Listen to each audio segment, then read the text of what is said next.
Nakapagtalala naman ng kasaysayan ang ating mahal na Pangulong BBM nang bisitahin niya ang province of Negros Oriental February 20, 2025. Napakasipag talaga ng ating mahal na Pangulo dahil ginagampanan niya ng maayos ang trabaho niya bilang campaign manager ng kanyang team.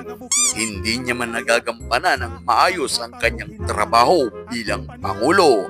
Bumabawi naman siya sa pagpapatawa. Walang kubas talaga ang ating mahal na Pangulo sa pagpapaligaya niya sa mga nanonood sa kanya sa live dahil hindi mabilang ang mga pumupuso sa live ng kanilang mismong channel dahil walang pumupuso kahit isa kaya hindi mabilang.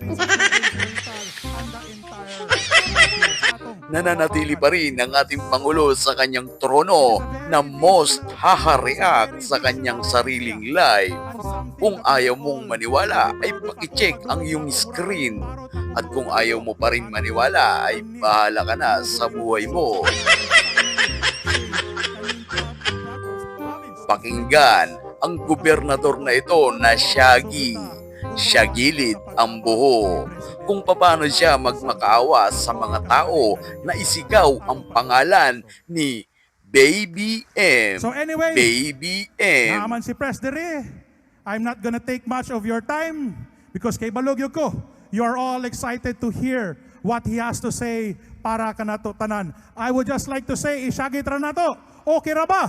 BBM! BBM! BBM! Dungan ta, BBM! Matay mingaw man usob-usob! BBM! BBM! BBM! Okay. Press, rag okay na gud ta. The Negros Oriental, the entire people of Negros Oriental truly loves you. And let's work together for helping the province and the whole country. Thank you so much, Press. Thank you kaninyo tanan and maayong hapon. Maraming salamat po, Governor Sagarbaria.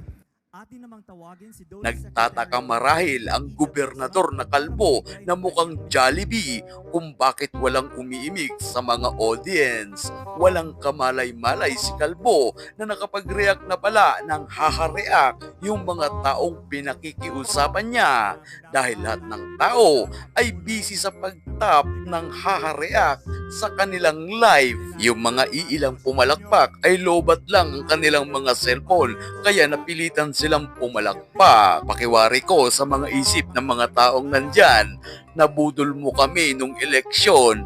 Ngayon, kami naman ang mangbubudol. Kung si Digong ay lagi niyang sinasabi, "My God, I hate drugs. Huwag mong subukan. Masisira ang buhay mo." Si BBM naman ay iba, "My God, I hate drug test. Ayaw kong subukan. Masisira ang political career ko."